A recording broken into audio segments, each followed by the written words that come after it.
Halo Sobat Cuan, kumaha damang? Pernah nggak sih bingung antara masuk ke pasar modal atau pasar uang?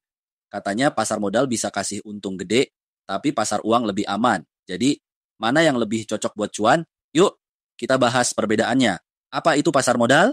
Pasar modal adalah tempat jual beli instrumen keuangan jangka panjang, seperti saham dan obligasi. Ciri-ciri pasar modal, investasi jangka panjang, lebih dari 1 tahun, potensi keuntungan lebih besar, tapi risikonya juga lebih tinggi.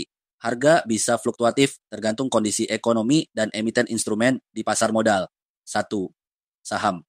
Bukti kepemilikan perusahaan, kalau naik bisa untung gede, tapi kalau turun bisa rugi.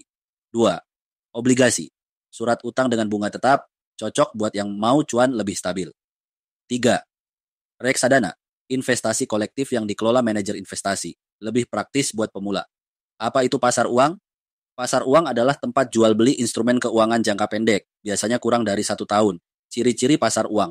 Investasi jangka pendek, cocok buat simpan dana darurat atau kebutuhan likuid. Risiko lebih rendah dibanding pasar modal.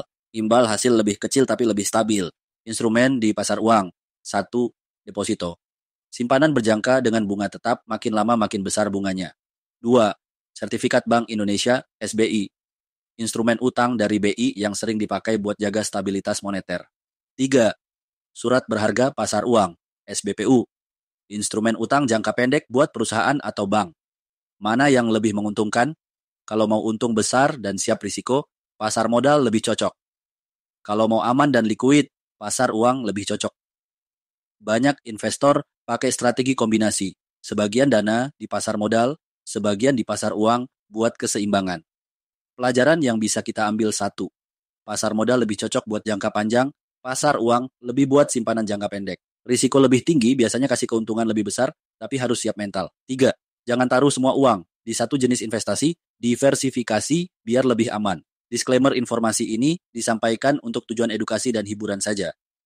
Semua opini yang disampaikan adalah pendapat pribadi dan bukan nasihat investasi atau keuangan. Pastikan Sobat Cuan melakukan riset sendiri sebelum mengambil keputusan finansial. Jangan lupa like video ini, share ke teman-teman yang masih bingung pilih investasi, dan subscribe buat info menarik lainnya dari Blog Cuan. Sampai jumpa di video berikutnya. Hatur nuhun, Sobat Cuan.